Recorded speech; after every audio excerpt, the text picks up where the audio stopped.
భవానీపురంలో 42 మంది ఇళ్లను అన్యాయంగా కూల్చేస్తే ప్రభుత్వ పెద్దలు ఎందుకని మాట్లాడలేదు? వారికి ఎందుకని సహాయం కూడా కనీసం వారితో మాట్లాడే ప్రయత్నం కూడా ఎందుకు చేయట్లేదు అంటారు? అందరికీ నమస్తే అండి. పవన్ కళ్యాణ్ గారు మా ప్రభుత్వంలో జగన్మోహన్ రెడ్డి గారు సీఎంగా ఉన్నప్పుడు ఎప్పుడో అక్కడ రోడ్డుకి ఇల్లు అడ్డం వచ్చినాయని చెప్పి ఒక 2 ఇళ్ళు 3 ఇళ్ళు అది ఇట్లా చేసినందుకు, తొలగించినందుకు వచ్చి ప్రత్యేకంగా అక్కడికి వచ్చి కారెక్కి చిందులేశారు. ఈ రోజు ఏమైపోయారు? ఆ పెద్దలందరూ ఏమైపోయారు? పవన్ కళ్యాణ్ కానీ, లోకేష్ కానీ, చంద్రబాబు నాయుడు గారు కానీ వీళ్ళందరూ ఏమైపోయారు? ఈ రోజు అన్యాయం జరిగితే భవానీపురంలో 42 ఇళ్ళు కూల్చివేశారు. వాళ్ళు ఎక్కడుండాలి? కష్టపడి రూపాయి తెచ్చుకొని ఏదో వాళ్ళు అట్లా ఎండకి వానకి అడ్డం పెట్టుకొని ఉండే వాళ్ళ ఇళ్ళు ఇంత అన్యాయంగా మీరు పగలగొట్టేసి చేస్తే వాళ్ళు ఏమైపోవాలి? ఇది కోర్టులో నడుస్తూ ఉంది కేసు. కోర్టు విచారణ జరుగుతూ ఉన్నప్పుడు మీరు దౌర్జన్యంగా వెళ్ళి ఇలా వాళ్ళ ఇళ్ళని కూడా పగలగొట్టించేసి సర్వనాశనం చేసి వాళ్ళ జీవితాలతో మీరు ఎందుకు ఆడుకుంటున్నారు? పవన్ కళ్యాణ్ గారు కానీ, చంద్రబాబు నాయుడు కానీ వీళ్ళందరూ కూడా లోకేష్ గారు సమాధానం చెప్పాలి. ఆ రోజున అంత చిందులేసిన పవన్ కళ్యాణ్ ఈ రోజు ఏమైపోయాడు? ఈ అన్యాయాలన్నీ చూడట్లేదా? ఎందుకు మెలకొని నోరిప్పకుండా కామ్గా చంద్రబాబు నాయుడు గారికి కొమ్ము కాస్తా ఉన్నారు? అన్యాయం అనేది ఎందుకు ఈ రోజు నోరు విప్పటలేదు? ఎందుకు అన్యాయం జరుగుతుంది జగన్ అని 100 సార్లు మాట్లాడిన పవన్ కళ్యాణ్ ఈ రోజు ఏమైపోయారు? ఈ రోజు ఎందుకు మాట్లాడలేదు? నోరు ఎందుకు ఇప్పట్లేదని మీ ద్వారా నేను చంద్రబాబుని కానీ, పవన్ కళ్యాణ్ కానీ, లోకేష్ గాని అడుగుతా ఉన్నాను.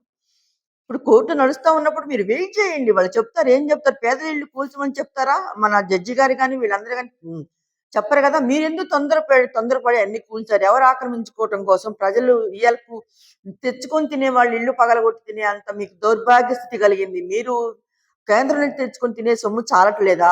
1,00,000 కోట్లు 2 లక్షల కోట్లు తెచ్చుకున్నారు. అవన్నీ ఏమైపోయినాయి? ఇవాళ పేదల ఇల్లు కూడా మీకు చాలలేదు. ఇవాళ పేదల ఇల్లు కూడా పగలగొట్టే స్థితికి వచ్చేసారు. ఎంత దౌర్భాగ్య స్థితి అంటే చంద్రబాబు నాయుడు గారు కానీ, పవన్ కళ్యాణ్ కానీ మీరు అసలు చూసి ప్రజలు వాళ్ళు ఎంత బాధపడతా ఉన్నారు. మీరు వాళ్ళకి అపాయింట్మెంట్ ఇవ్వలేదు. చంద్రబాబు నాయుడు గారికి చెప్పుకోవాలి ఇల్లు పగలగొట్టేదని చెప్పి వాళ్ళు మీకు వేడుకుందామని చెప్పి వాళ్ళ కష్టాలు చెప్పుకుందామని వస్తే మీరు వాళ్ళకి అపాయింట్మెంట్ ఇవ్వలేదు. ఈరోజు జగన్మోహన్ రెడ్డి గారు ఎయిర్పోర్ట్కి వెళ్తే వాళ్ళు పాపం గగ్గోలు పెట్టారు వెళ్ళి, అయ్యా ఇట్లా అమ్మాయి ఎంత అన్యాయం అయిపోయామయ్యా, మీ ప్రభుత్వంలో మేము ఎంతో సేఫ్ గా ఉన్నాం, అన్ని పథకాలు తీసుకున్నాం, ఈ రోజున ఎన్ని కష్టాలు వచ్చినాయో మాకు వాళ్ళని ఇచ్చేసినందుకు, మేము వాళ్ళని తప్పు చేశాము అని వాళ్ళందరూ కూడా మాతో కూడా చాలా మంది మాట్లాడారమ్మా, ఇట్లా జరిగింది, మేము కష్టపడి రూపాయి చేసి కూడబెట్టి కట్టుకుని ఇల్లు ఇలా పగలగొట్టారమ్మా, మేము ఎక్కడ ఉండాలని కూడా వాళ్ళు బాధపడతా ఉన్నారు. ఇలా జగన్మోహన్ రెడ్డి గారిని వెళ్ళి అంత వాళ్ళు ప్రాధాయపడి అంత చేశారు. వాళ్ళు మీరు అపాయింట్మెంట్ ఎందుకు ఇవ్వలేదు వాళ్ళకి? ప్రజలు మిమ్మల్ని మీ ఓట్లేసి గెలిపించలేదా? వాళ్ళు మీరేదో మంచి చేస్తారు సూపర్ 6 అని పెట్టి వాళ్ళు ఎంతో మోసపోయారు. అందరూ కూడా బాధపడతా ఉన్నారు.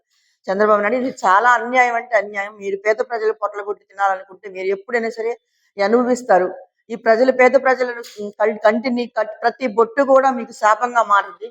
ఎంతో కాలం మీకు లేదు, దగ్గరలో ఉందని కూడా మీ ద్వారా చంద్రబాబు నాయుడు గారికి చెప్తా ఉన్నాను. స్థానిక బీజేపీ ఎమ్మెల్యే సుజనా చౌదరి కానీ, స్థానిక ఎంపీ టీడీపీ ఎంపీ వాళ్ళు ఎందుకని కనీసం మాట్లాడలేదు? అదే కాదు, ఇప్పుడు వాళ్ళు ఎందుకు బయటికి రావట్లేదు? ఇప్పుడు వాట పగలగొట్టినప్పుడు మరి వీళ్ళందరూ ఓట్లేసి గెలిపించారు మనల్ని, ఎందుకు వీళ్ళకి 7 పొట్టలు ఎందుకు కొట్టాలి? వాళ్ళు ఉండే నీడ పొట్ల నీడ కూడా లేకుండా వాళ్ళకి మీరు 100 కోట్లు 1000 కోట్లు 1,00,000 కోట్లు సంపాదించుకుంటా ఉన్నారు. వాళ్ళకి కనీసం తినటానికి ఉండటానికి నీడ కూడా లేకుండా మీరు వేసిన పథకాలు కూడా కొంతమందికి అందుతున్నాయి, కొంతమందికి అందట్లేదు. కనీసం నీడ కూడా లేకుండా చేస్తా ఉన్నారు. వీళ్ళ నోర్లు ఎందుకు మూతపడిపోయినాయి? సుజనా చౌదరి గారు, ఇంకా ఏం చెప్పాలి, చిన్ని గారు మాటలు బాగా మాట్లాడతారు వీళ్ళు. మరి సుజనా చౌదరి గారు కూడా బీజేపీలో నుంచి ఏదో ఇదయ్యాడు కదా, అక్కడి నుంచి వచ్చి చేశాడు. మరి ఈ రోజున ఎందుకు నోళ్ళు మూతపడ్డాయి? వీళ్ళందరూ కూడా ఆలోచన చేయాలి. ఎందుకు మీరు బయటకు వచ్చి తప్పుని ఎందుకు ఖండించలేదు? తప్పుని ఎందుకు చెప్పట్లేదు? పేద ప్రజలు ఇల్లు కూల్చాల్సిన అవసరం మీకేం వచ్చింది?